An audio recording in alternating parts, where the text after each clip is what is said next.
Welcome to Conversations Matter. I'm Hans Hickler. And I'm Molly Bergholm. Molly and I are big fans of having real, deep conversations. So sit back, relax, be present, and really enjoy this one. Today, we have a very special conversation with Sarah Drew, who is the author of Gaia Codex. She is a poet. She's a mythologist. She also has an incredibly fascinating background in the world of creating content for virtual reality platforms. Having a conversation with Sarah is kind of like being in a world that is a little bit virtual reality because it seems to have other dimensions beyond what we can see. But yet again, it's so interesting because it's like rooted in this incredible knowledge she has about lineage. Like you get this sense that everything she does is rooted on a lot of research and a lot of knowledge. Yeah, the depth of it feels like generations of wisdom come through her. And I think you're going to really feel that. You'll also feel the breadth of her travels from the Amazon to the Himalayas of Bhutan. To the smell of the dirt on her farm. Yes, her beautiful farm. So this is a really special conversation. There's so much here. And also a lot of wisdom. A lot of wisdom. And so much sweetness and joy, too. So let's go have fun. Thank you so much for joining us, Sarah.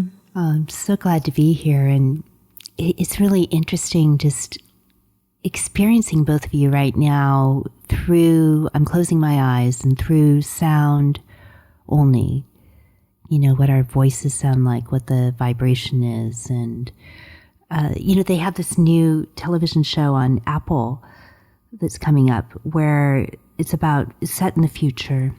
And everybody, the whole human species is blind. And so I'm imagining that we will get to see them moving about in their environment, but we're also going to see what their inner world is like when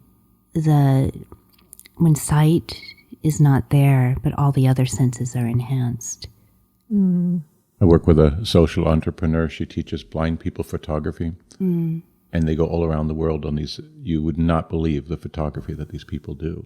And I had my picture taken by one. And what he does is he put me on a railing overlooking the ocean in Fort Lauderdale. And he says, what are we standing at? And I said, well, there's the ocean and the beach, and I'm on a railing. Okay. And then he touches my face, and then he does 3 steps back, and it's all math, triangulation, And he says, talk to me, so he hears. And what was interesting to me, he held his camera by his belly button, because of course they're blind. They don't need to hold the camera up to their eye, right? It's sort of a blatant flash of obviousness. But the photographs were amazing. And she used that experience to create a new interviewing technique for corporations, where in the first part of the interview, the voice of the applicant and the face of the applicant is hidden, because we make our perceptions about people in the first 20 seconds by how they look and how they speak. And then so the interview happens, and after like 3 minutes, the real voice comes. And by that time, your preconceived notions are all gone. Amazing. And so there's this idea of taking a sense away and letting all the other senses play. It's real. I just met this woman at this amazing experience that I had recently. She's the head of handicap exhibitions for the Vatican Museum. She herself is blind, and she asked us the question, what is art if you can't see it? It provoked such an interesting question. And that's just kind of been rippling ever since. And we asked her the question, and she said, what is art to you? You can't see it. And she said, I want to love what the artist loves. And then she would say, tell me what the artist loves in this painting.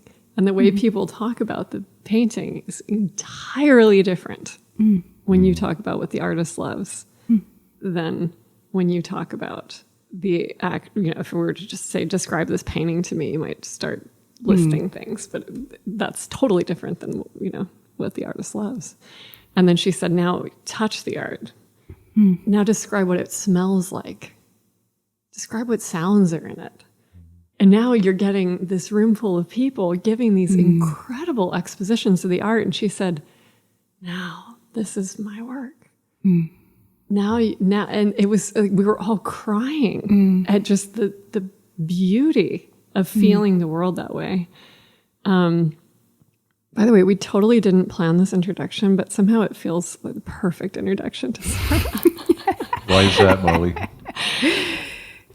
So when I first met Sarah, I would describe her and I would say, she's this woman who, she's so ethereal and so she's almost, I would say, she's almost like she's human, but she's kind of not human. Like there's some other quality about her, this ethereal, angelic quality. Uh-oh.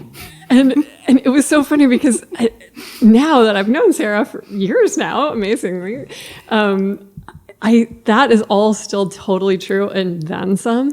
But I also would describe you as this incredibly grounded, nature-loving, silly, funny, sexy, just like one of the most light people to be with and fun and grounded and of the earth too. And that's what's so beautiful. You hold both. And Sarah's also the author of one of my favorite books, the Gaia Codex, which every human should read. I'm going to read it. It's an incredible book. You won't stop. The first time I just read it in one sitting. And so I want to ask you the question, Sarah. What does the artist love when you were writing the Gaia Codex, which is a piece of art? It's the spark of consciousness expressing itself into form over time and over generations. And in the writing of Gaia Codex, it's of that expression of consciousness as it is in this planet.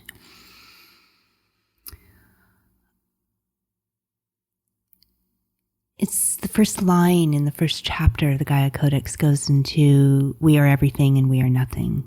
And I think it's that play, that tension point between those two seeming polarities that really, for me, is an essence point for creation. I think I'm really an activist and a revolutionary at heart. So, in writing Gaia Codex, it also was to give us a pathway both into the past to understand where we're at and hopefully to put forth blueprints, or even deeper than that, to help catalyze our collective awakening in soul at this time. And, I've felt this historical moment coming, as many of us have, for a long time, for decades, even with glimmers of it in my childhood. I'm chronologically 54 right now. I was going to say 53. I'm 54. And, I think this is a real turning point for humanity. It's a critical turning point. And, who we are as a species, how we continue as a species, if we continue on this particular planet, I think is held in balance and question. And I think the good news is that we're all co-creators of it, and that there is, I think, great hope to what we can create together. But we need all of us on board right now and awake with that creation. And well, that's the scary part, isn't it? Yeah. That not everybody's on board. You got the Amazon burning, and I was telling Molly before today that what's the girl's name? Greta?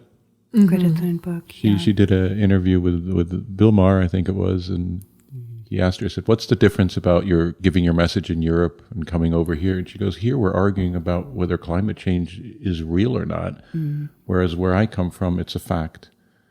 And I think that's the we're spending our time arguing when the reality is right in front of us. The Amazon's burning, and the guy in Brazil sends 40 firefighters over because he doesn't really care. He doesn't really care. And I think caring matters. Compassion, we were talking earlier about compassion. And you're right, I think it is a real apex on this planet. Yeah. Do you feel, I feel, it's interesting, this notion of dystopia, because we could paint the world right now really awful.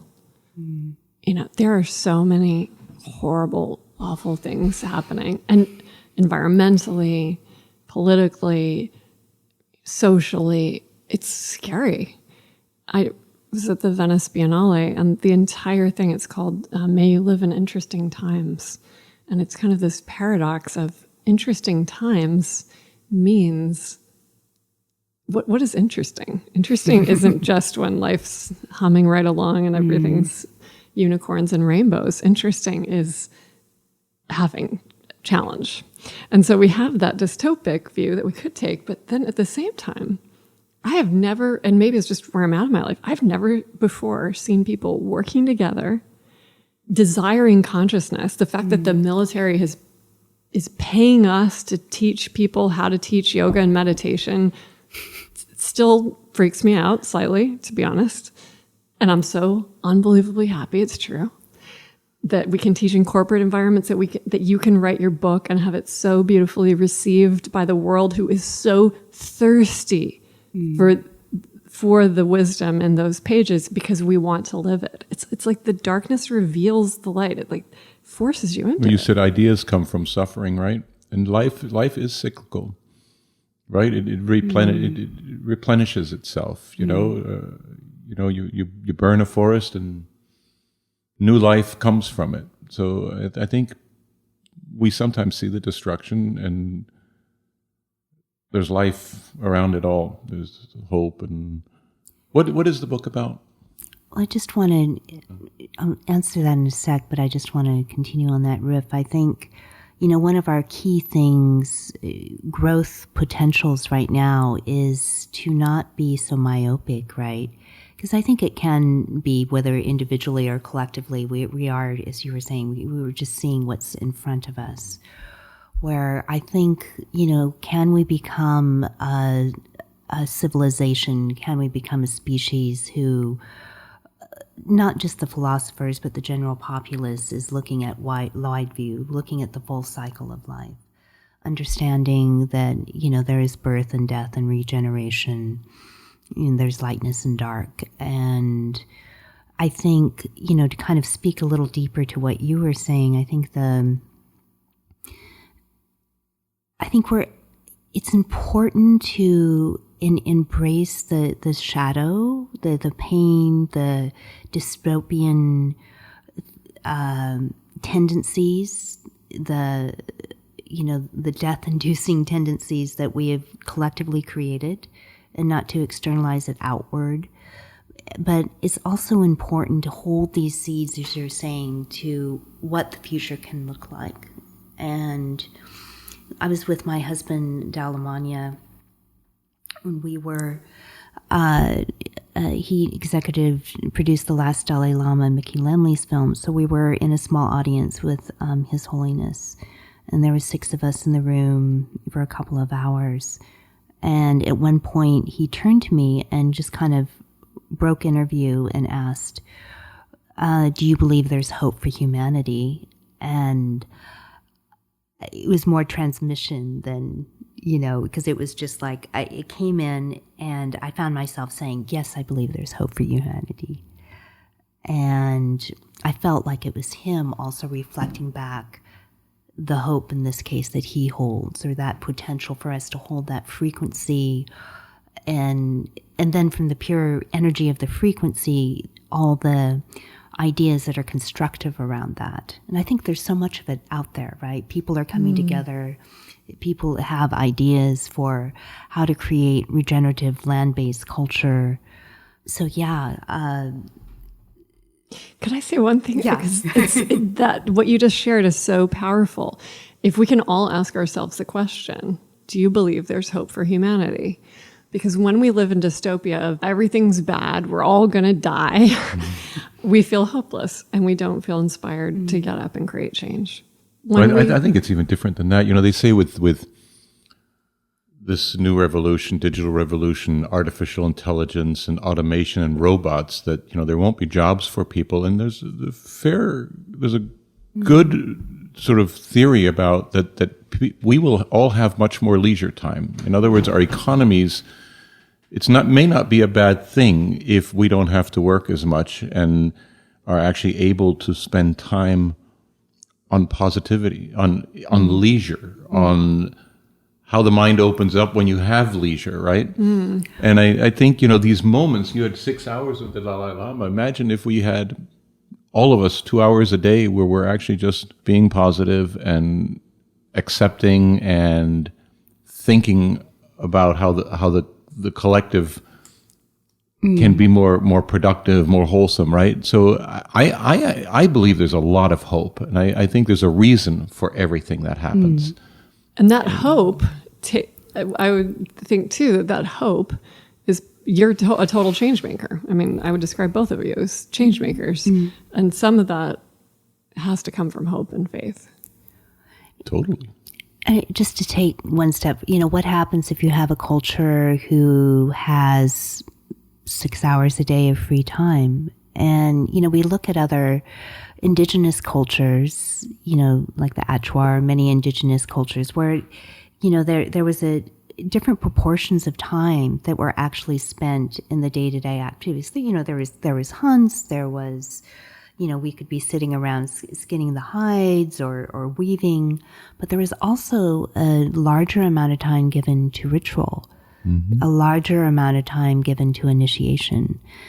And, there are Aboriginal cultures in Australia, larger amount of time given into going into the dream time. With the Achuar in the Amazon jungle, in the morning, they get up 3:30 in the morning, they throw up, and then they talk about their dreams together every morning.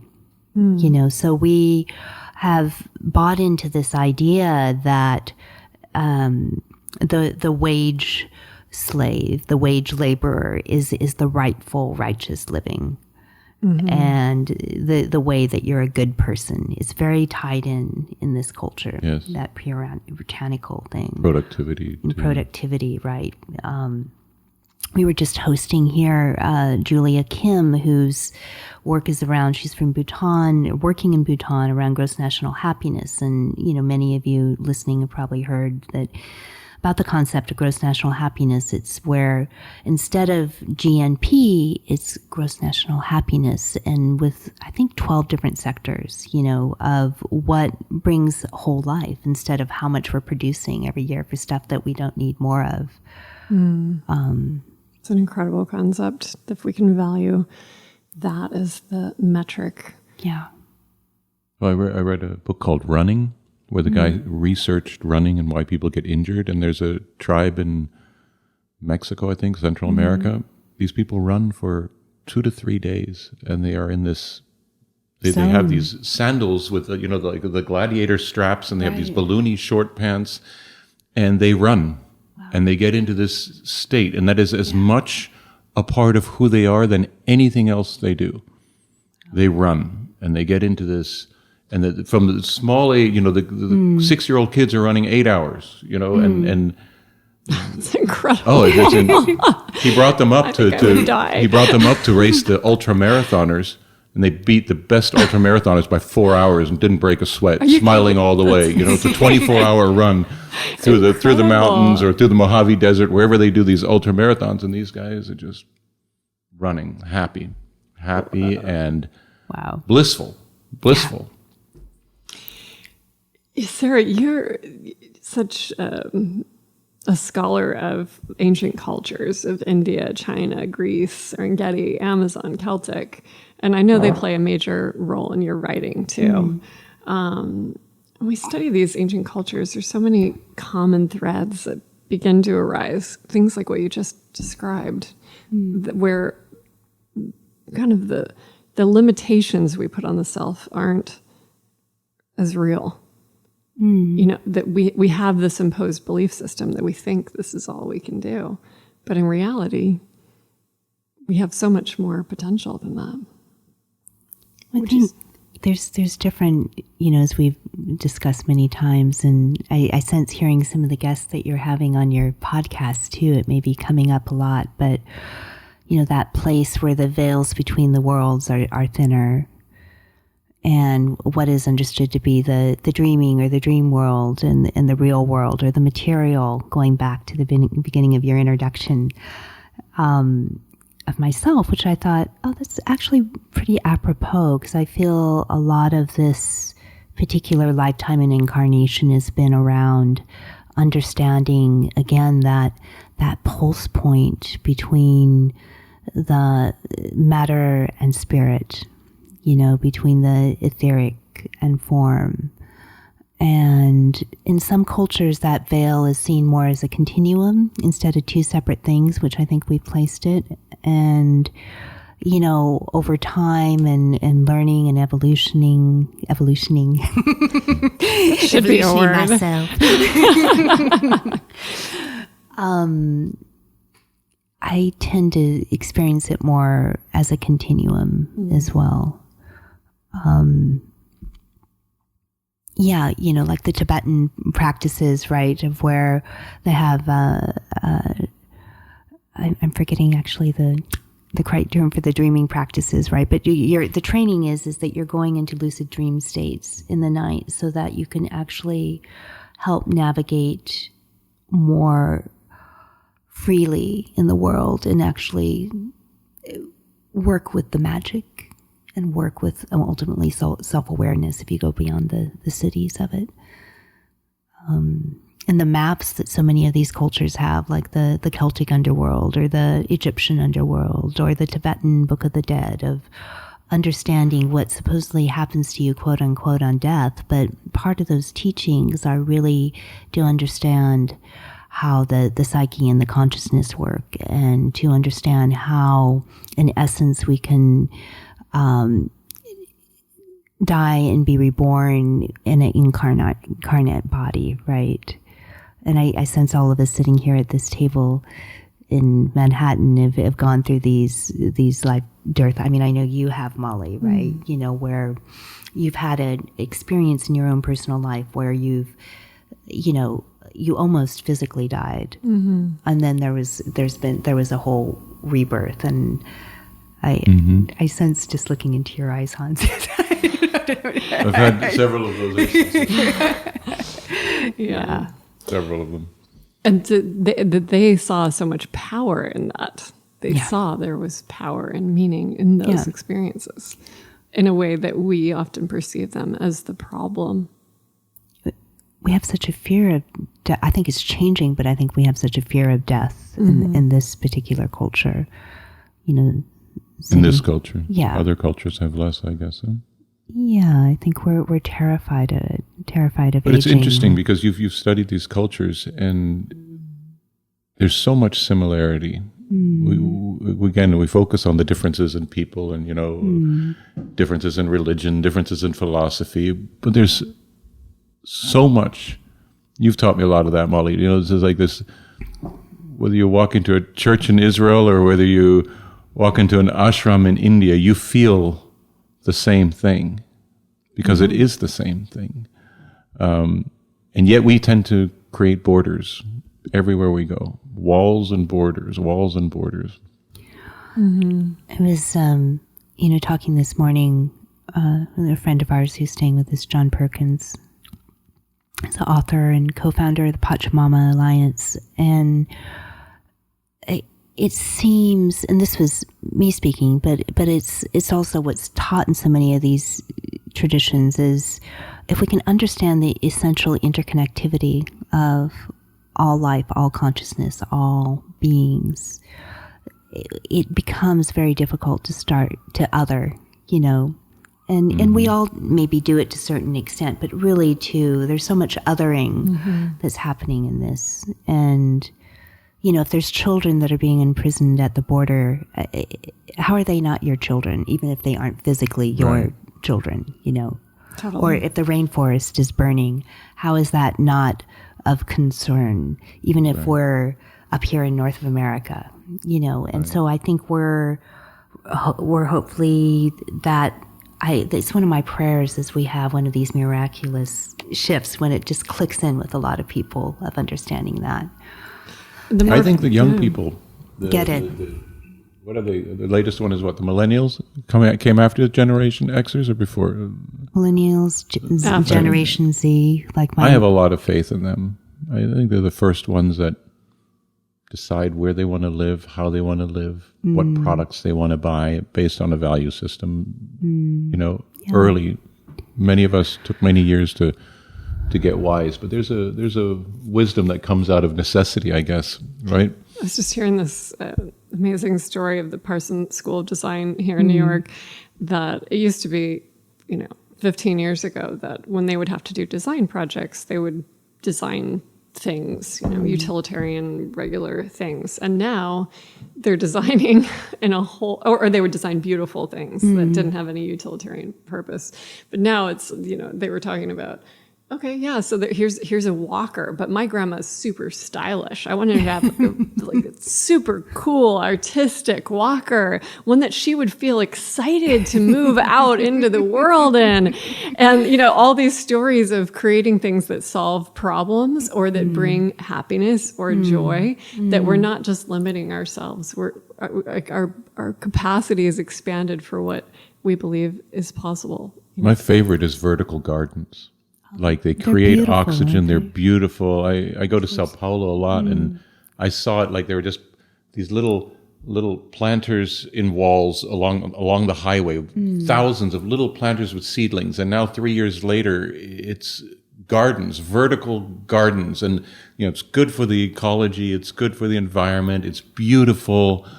Oh wow! I'm so glad they're doing. Yeah, it's great stuff, right? It's this using design for good, being creative on how to solve difficult things. And the more you were saying about the sense of oneness, could you speak?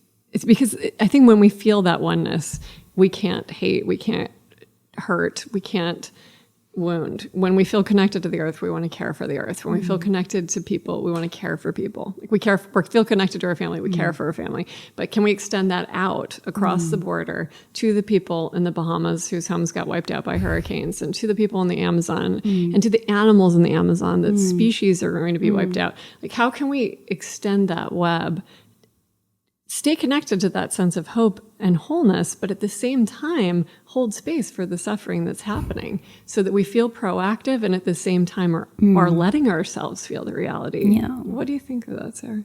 Oh, I love how you're, in my experience of you, Molly, you're such an example of that. You, wherever there's help needed in the world, you're like,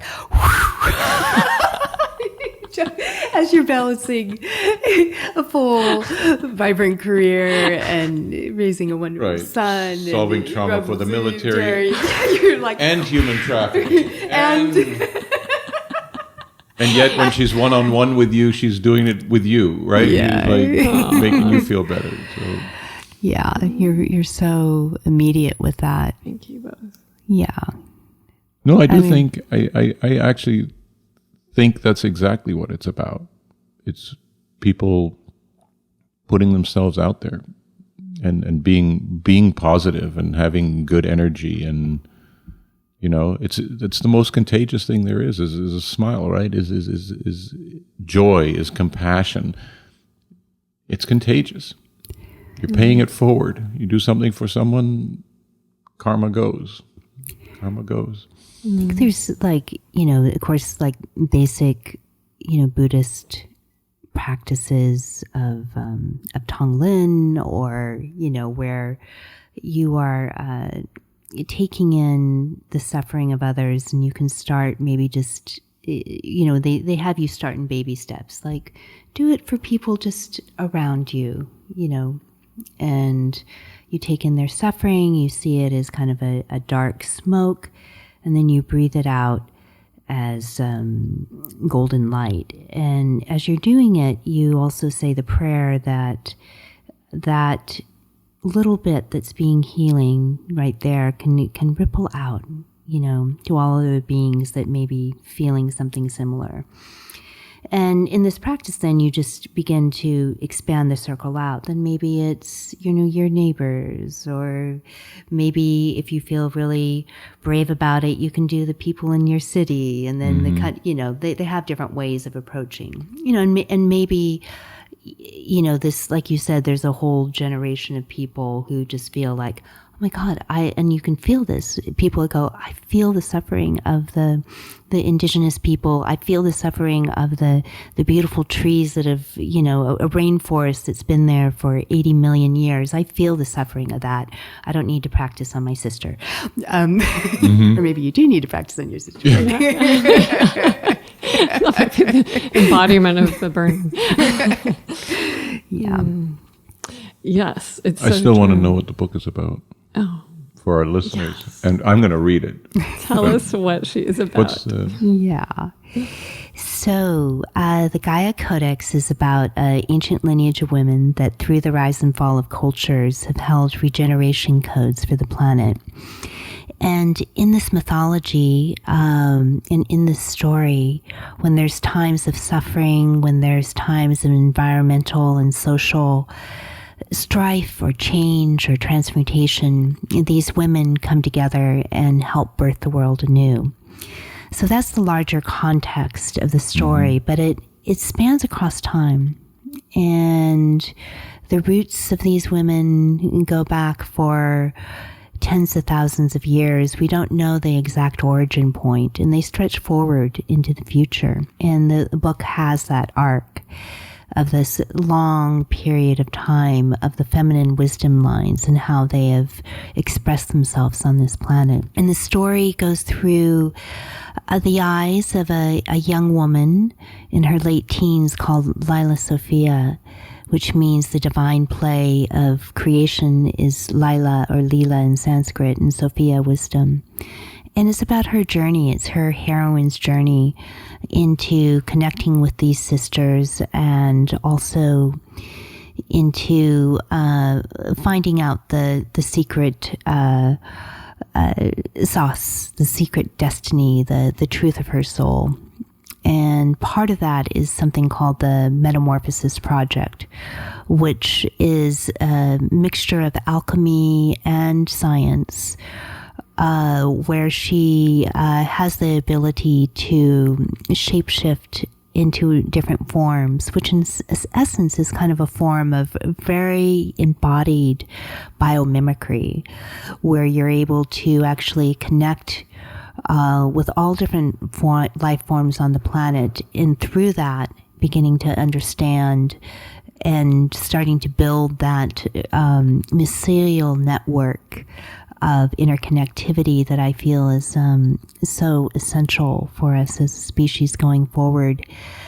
And speaking to that interconnectivity, I think one of the things that I've found, we've been spending more time upstate. We have a farm which we're learning from, and it's 240 acres. My husband and I are up there, and that we're caretakers. Land lasts long, but we're here as the caretakers, if you will, of that. Stewards, thank you. That's a good thing. And one of the things that I've been learning just living close to the land is that the land itself starts to really change your cellular structure. I would see and feel, though there's no scientific evidence, that it changes our DNA. It changes the new cells that are being built. So I think as more and more of us can live more closely to nature and start to shape our lives so that that is an integral part, and that we aren't spending thousands of hours just in front of the computer or in places, airless spaces, for drinking clean water again, that just naturally we are going to change who we are as a species. It's interesting too when to what you're just sharing. I'm curious what role nature plays in your life in terms of how you create, because seeing you on your land I see the alchemy that happens. And I feel it. I feel full when I'm there. And I feel connected to you all, to nature, to the place, to the history of the place. And so I'm curious, but I also know there ain't no way you wrote Gaia Codex without being connected to the earth. And so could you share, I wanted to ask you this question for a long time. It's like, how does that Sarah, who's swimming naked in her lakes, and sorry, I probably should have said that. I don't mind. It's true. And walking through her fields and harvesting her food from the earth there. How does that experience go into a work of creation that is giving so many people? What so many of us say about your book is it reconnected us with a story that we felt we knew in ourselves. And so, could you speak of that bridge between your connection with nature and your creation? It's interesting because I've really been actually discussing and thinking about it this last weekend.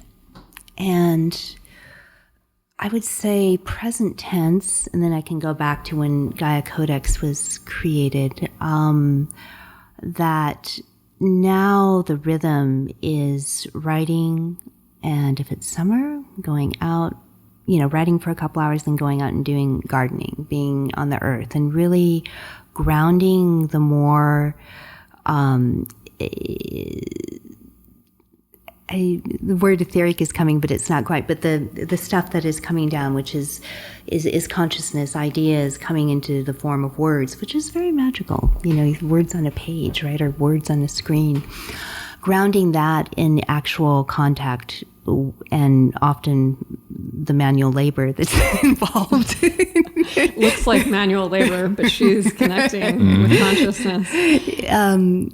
On the earth, the pleasurable thing. And, I grew up, one of the gifts from our family and from my father in particular is we were out in nature camping and hiking from a very young age. And I've done a lot of solo hikes, and it's an element that I really enjoy. I feel safe being out in the forest by myself for a couple of days. And yeah, and we had gardens growing up. I milked the goat. So I was lucky to not have that disconnect that I think many do just out of the culture, and so that wasn't lost originally. So I think in being able to write it's there as a living tradition. But it's very easy to reconnect. We can all do it, right? Yeah. It's not. It's like coming home. It's coming. Thank you.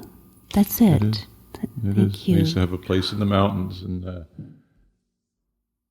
this feels so good, and it feels totally different than coming home to your normal place. You come home to nature, and you can almost touch the stars, and you're okay with dirt in the driveway because it's where it's supposed to be. And so was the book, was it transmit or was it discovery when you wrote it? Both, really. I mean, I think in this life prior to it, I had traveled to a lot of the sacred sites that it talks about. I studied religious studies at UC Berkeley, and was very interested actually in this question that we were discussing earlier, is like, what is the connective thread between all these traditions?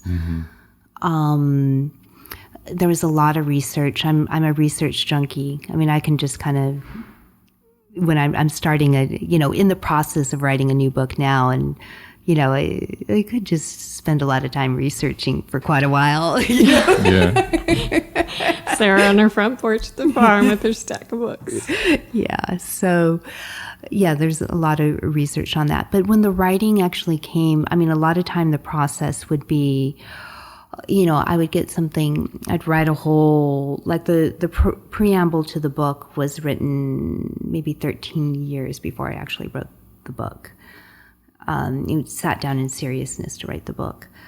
And I'll often get a whole scene, and I remember there was something around Delphi. There's a scene in ancient Delphi, and I go, this Ephemeros, I think, could have been used for this particular purpose. And, I just had the word Ephemeros come down, so I'll have stuff come down, and then I'll do the research to back it after. So it's, which is the chicken and which is the egg is not always... Yeah, it's funny because when I first started reading your book, I wasn't sure what it would be like, but there's a lot of history and archetype in there, and it feels like the architecture of that, the strength of the history that you put into it, the strength of the historical reference, and the symbology. It's such a strong skeleton that the story naturally can flow from that. And that it just felt like the story grew out of those archetypes almost. Oh, thank you, Molly, it was very much in terms of creative structure.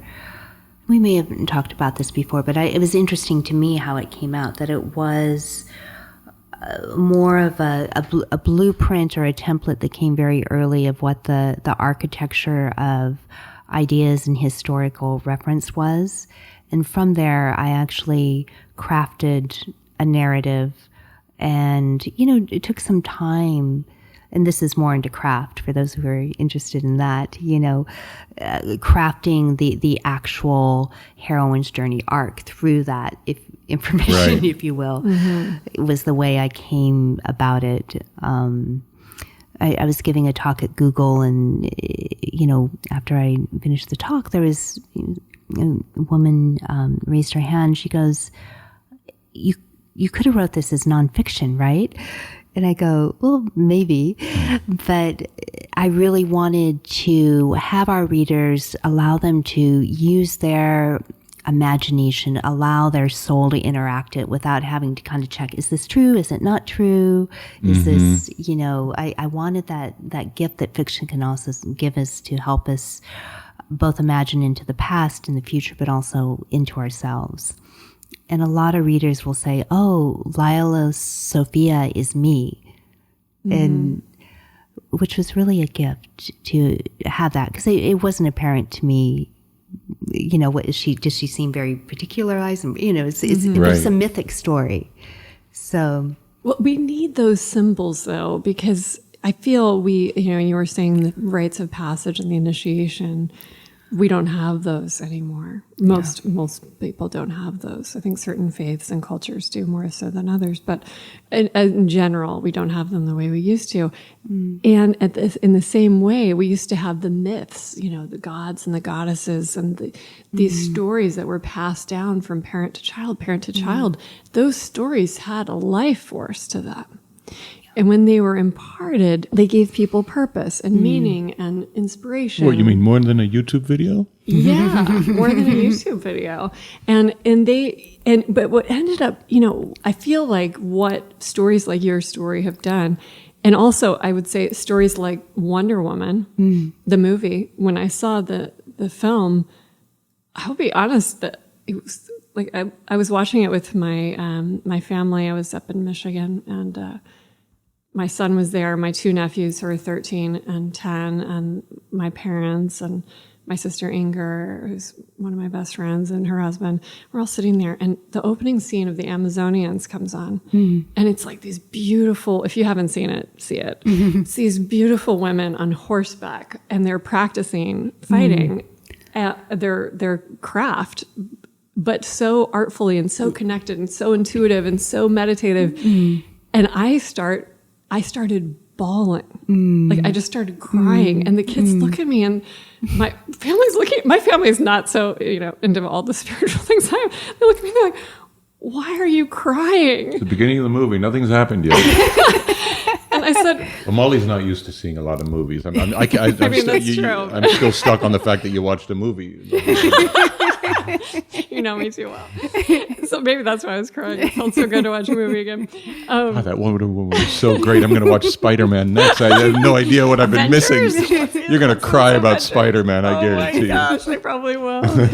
But I saw this scene, and I'm like, I saw it with this like recognition of that's like the world that I feel. That's the world that I feel. I feel there are these I don't feel it's just women. I feel it's men too. And I consider both of you two of those people, that there are people in this world who we have everyday day jobs, but I know the people at this table, and I know a lot of our speakers on this podcast, our mandate here in this world is to alleviate suffering, is to create a better world. And in that, maybe the look of it has changed. I love riding horses, but I don't ride a horse to the military to teach them how to use yoga and meditation for trauma. But I feel that work. That'd be fun. Maybe. Yeah. Can I do that, guys?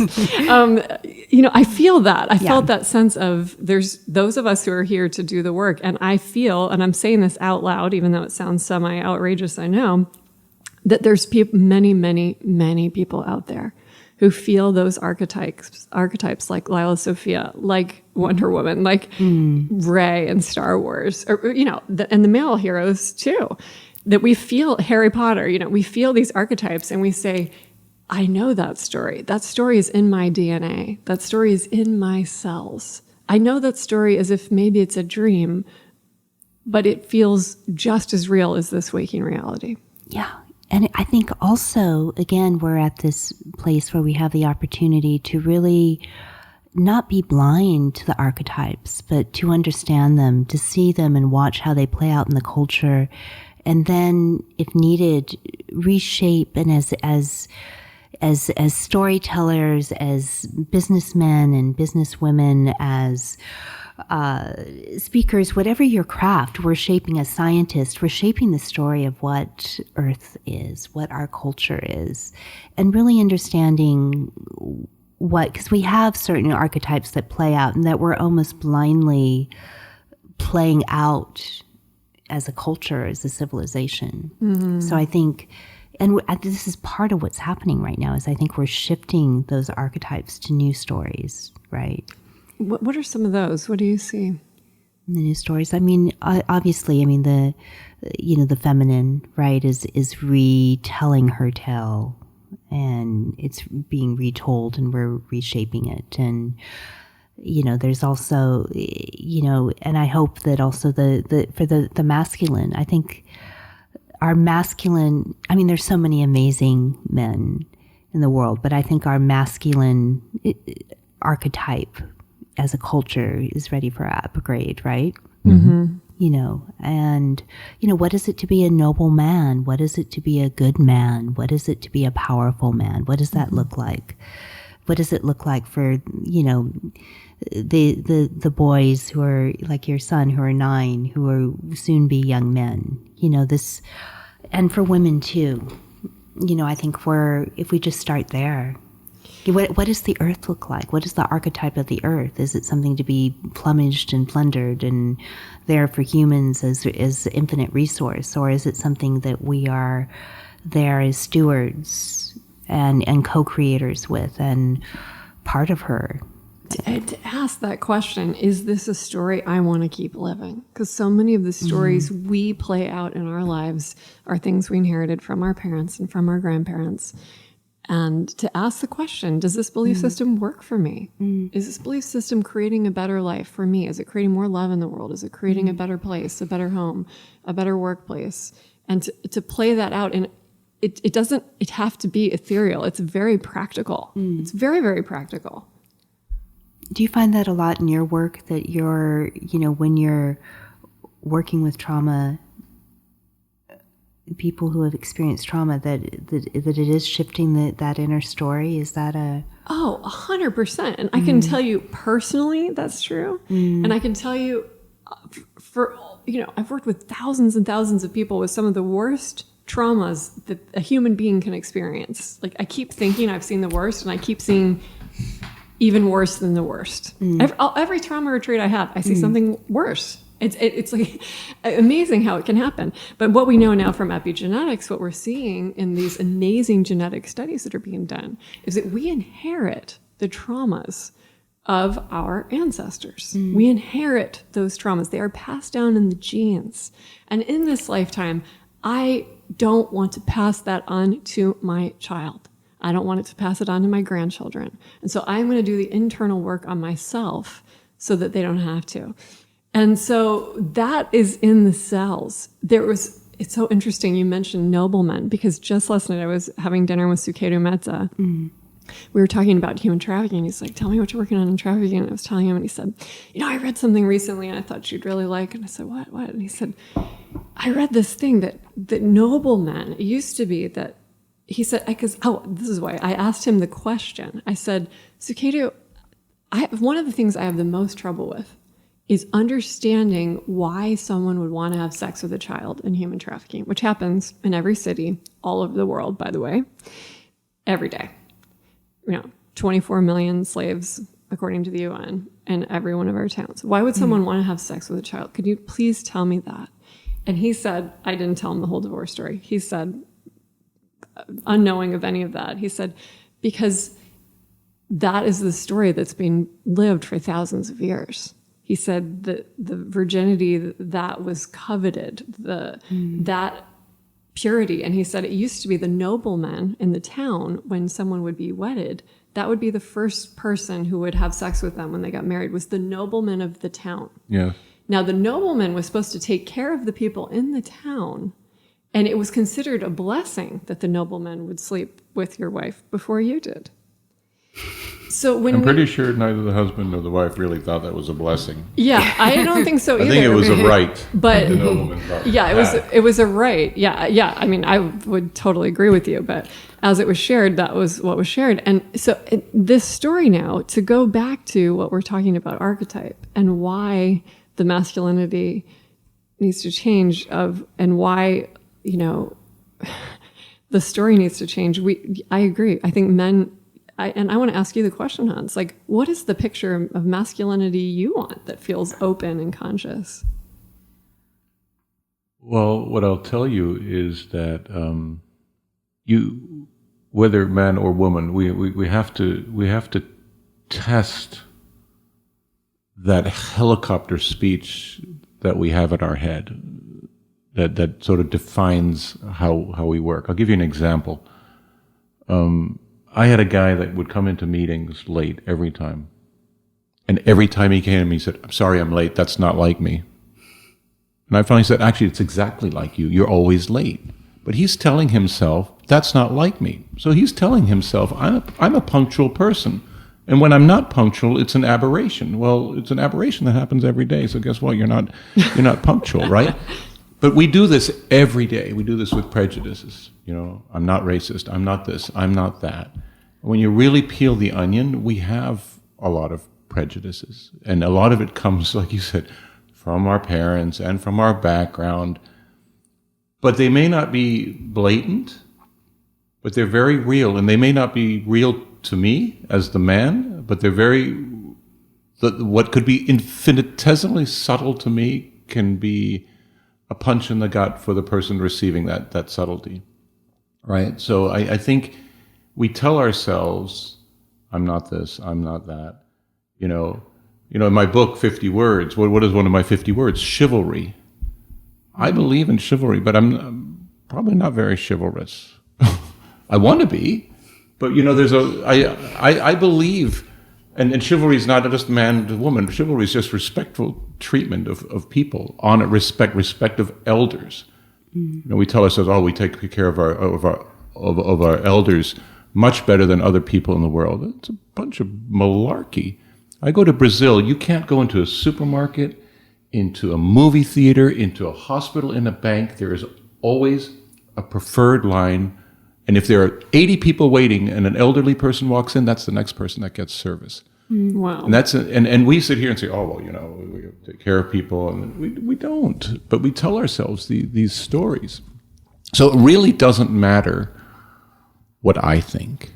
It matters how the other party receives that. This impact versus intent. I went through a diversity class in many years ago, I want to say early 90s, and one of my best friends worked in the same company as me, and we were in this small group of people, and we had this facilitator really peeling the onion on diversity. And, all of us sort of made a comment. And my best friend, Glenn, was black, and the rest of us were white. And he starts telling this story. We lived in Atlanta at the time, and he goes, Hans, you had a cocktail party in Roswell, which is like the suburbs, nice suburbs of Atlanta. It was a cocktail party that started at 8 o'clock at night. And the closer I got to your neighborhood, the more uncomfortable I got. And he goes, because black people don't go to your neighborhood. I'm like, come on, Glenn, you were going to my house. You know everybody that's there. He goes, you have no idea. None. And I'm a pretty self-aware person. You have no idea how scary it is. It's even scarier at 11 o'clock at night when I'm leaving your house. And I just had no idea. He was a great friend. We probably must have had 100 hours of conversation that never came up. And so for me, those things is what matters.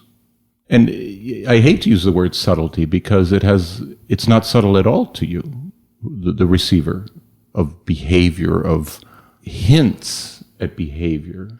It's almost like there's in many cases, I'm not just talking men-women relationship, I'm talking about sort of diversity. The reason we talk about embracing diversity is because it's not there in our day-to-day life. Yeah. The appreciation of it, the valuing of people for who they are, no matter where they come from, what they do for a living, what gender they are. It's a very wafer-thin protective layer before dangerous things start to happen. Derek Jensen says in every transaction, there's a perpetrator, a victim, and the bystander. Mm-hmm. We're the bystanders. Being a bystander is an ugly thing. It's an ugly thing. I mean, you're not being a bystander. You're taking a very important issue and you're making it your life's work. But he talks about the planet, right? You know, he talks about we are abusing the planet, and most of the people are just bystanders. But I think that's changing. I think, and again, you know, on the voice of hope. But I feel that more and more human beings, I mean, the cover of the whole issue of Time magazine this week, I believe, is dedicated to climate. You know, and Bill McKibben's view of 50 years in the future, how we made it through, is the lead story, is the cover story. And then it goes into the Amazon rainforest and all this stuff. So I think, you know, whatever our policies in our government here in the United States or whatever they're doing, I think the populace and the global populace is very aware and is getting more vocal. And, you know, history has proven that, right? Things have to almost get to a tipping point before change happens. It's the gift of the pressure and the breakdown right now. It's so It funny. is a gift. I won't It is a gift. I won't out which client it was, but a president of a company, he and I had several going around about the environment. He wanted some regulations released, and I said, well, there's a company out there who wants all sorts of regulations released, and that's why we see now huge regulations are being changed to allow terrible pollution happening in this country. And he was so funny. The other day I talked to him and he said, well, Molly, it's good news. I officially think that we do need more government regulations around the environment than we have right now. And I was like, it's exactly what you just said. It's like, this guy, if he's saying that, I think what you're saying is true. There are people out there who even wanted things changed to make their business easier who are now saying, okay, this has gone too far. We got to come back. Just a quick shout out to our amazing sponsor, the Great Courses Plus. We are so grateful to have the Great Courses Plus as our sponsor. They're a streaming service of incredible content, lectures and courses on anything you can imagine, hobbies, history, you name it, just incredible. And in these times we're recording now with coronavirus, what a better way to get introduced to this product. Molly, you've got some courses on here. Tell us about finding meaning in adversity, building your resilience. So Building Your Resilience is a course that was really made for these times. It's a 24-class series where we share philosophies to do things like manage your emotions, deal with relationships that can be trying, work with stress directly through things like breathing practices, yoga, meditation, yoga nidra.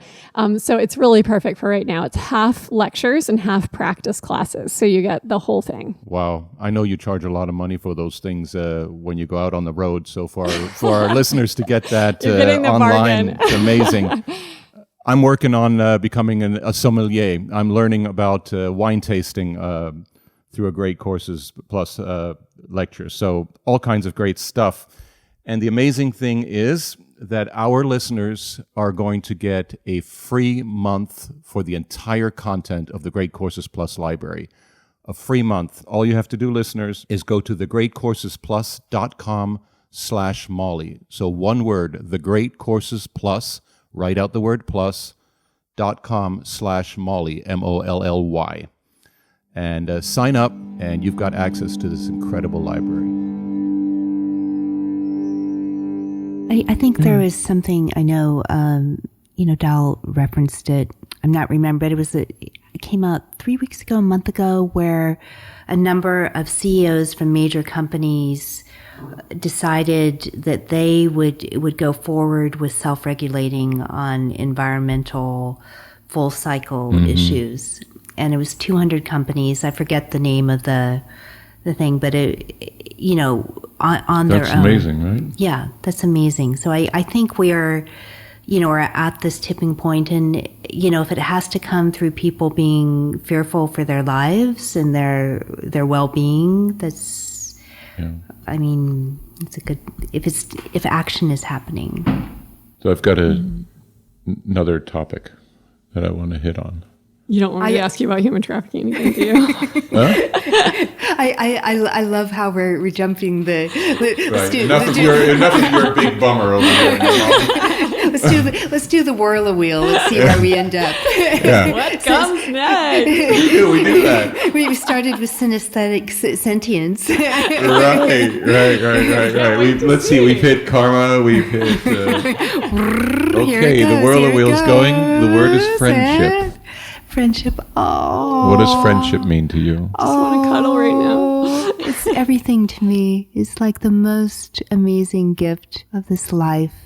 It's, to me, it's the web, it's the ground, it's the inspiration, it's my friends are very, very dear to me, very important. I love that I'm sitting right across the table here from you, Molly. And Do we choose our friends? I'm kind of as I've always been with men. I don't really seek it out. I always say I never dated, and I kind of feel that a little bit about friendships. I mean, I feel that there's karma or dharma, and that there's a natural happening of people that come together, and sometimes they'll last decades and, maybe lifetimes. Sometimes you're really together for maybe 10 years because there's deep work that you're here to do. That's very true. And I just follow those flows. And, with my husband and I, we're really fortunate in that we do a lot of hosting and entertaining and have people come and stay with us for long weekends and have the Probably too much. Sometimes they don't leave. Can I go visit? But it's to me it's up there with one of the things that's most important to me. To grow, as a garden and to cultivate. I'm curious, given the question, how about for you and for you, Molly, for both of you, friendship? I have few friends, but really deep friendships. I can see that. I have a big social circle, but I always tell my wife I only have this much bandwidth. If I'm going to embrace a new friend, I feel like I almost have to give one up because I'm all in. Go really deep. But having said that, I have gone years without seeing them, and I've made a concerted effort in my Hans 2.0 to not let that happen. Again, it's a helicopter. It's so easy to say, but when we get together, it's like it was yesterday. No, it's not. It's been 3 years, and I value the relationship a lot more than that. So I believe a lot in investing in friendships. I think friends are given to us when we need them, but you have to and want to invest in that friendship to get everything out of it. So, but I can count on one hand my deepest friends. They've been friends for a long time. But I really resonated with me when you said sometimes it's for 10 years, and I've had those friendships and they've been hugely valuable to me. But things move on. So it's, but I think, that to me, friends and family, that's community for me. Work is, it's not my community. Sometimes I have good friends from work, but to me, when I think about my community, it's family and friends. And the common denominator there is love. Exactly, right? It's love, I like my coworkers, but I don't love them, because if I love them, I'll do anything for them, and I'm transparent and I'm vulnerable, and I get that same.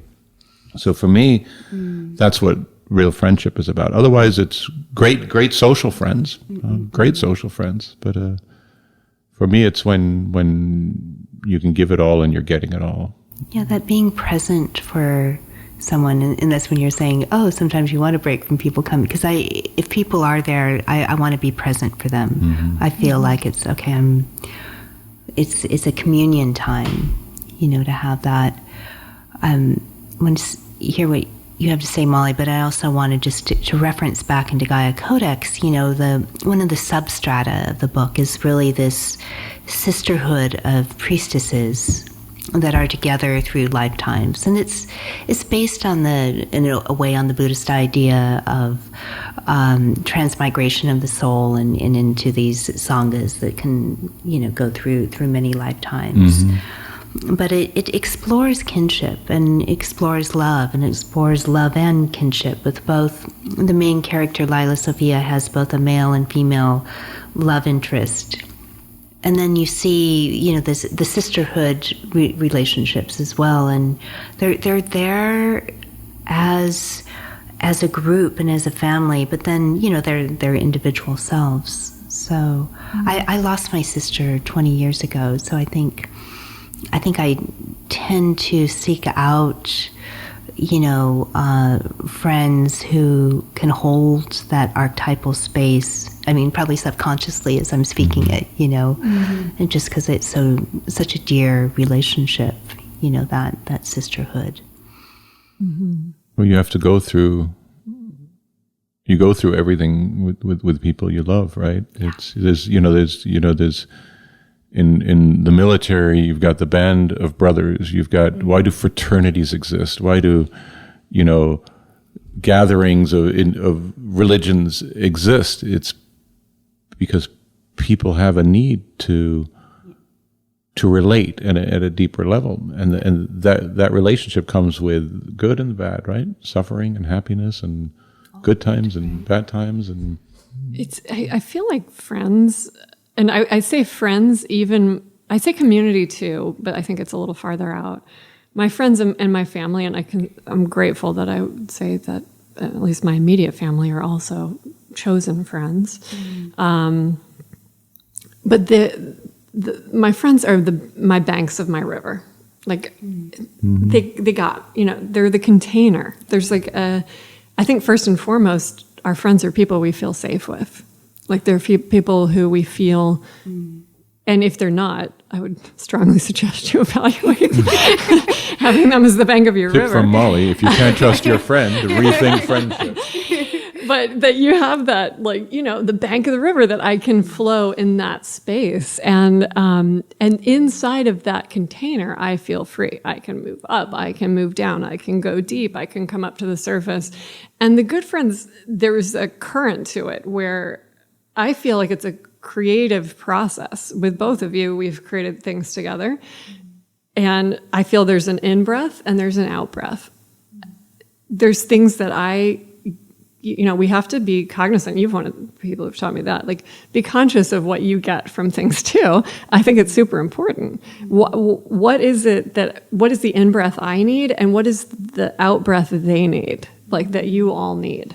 And to be able to be so deeply connected to yourself that you can sense sometimes last time I talked to Hans, there was something that was just like not right, or it'll come up in meditation, like need to call Sarah, like something, like or maybe it's something's great, and I felt that heart wave of like, from Molly are feels great, good. aren't they? I just finished meditating, and I thought about your thing, and I sat on it for an hour, and I'm going to tell you what happened. I'm like, I never know if I'm ready for that. Come on, it's good sometimes too. That's so funny. Don't get scared when I call, okay? I get scared sometimes. Don't be scared. It's all because I love you guys.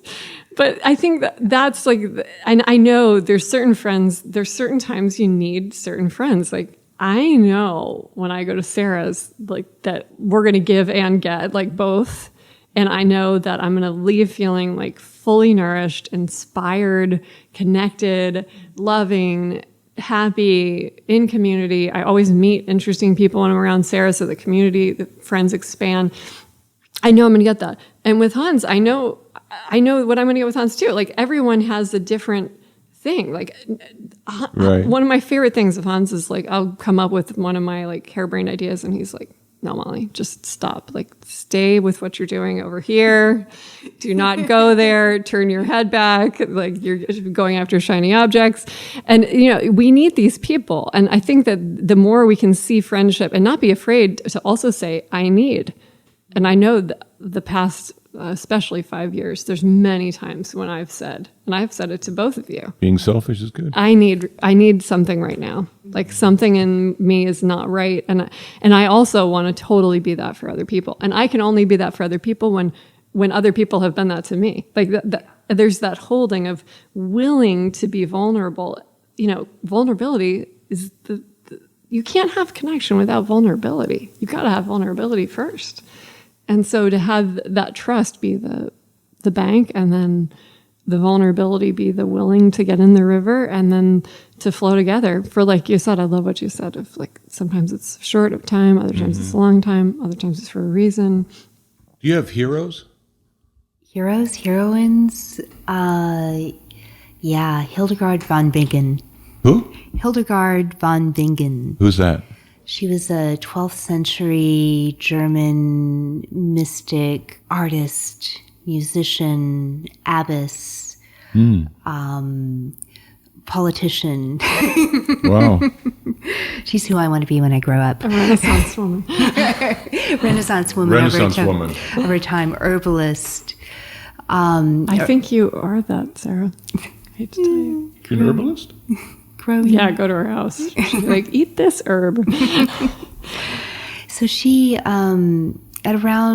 she was in enclosure, and, you know, came from a noble family.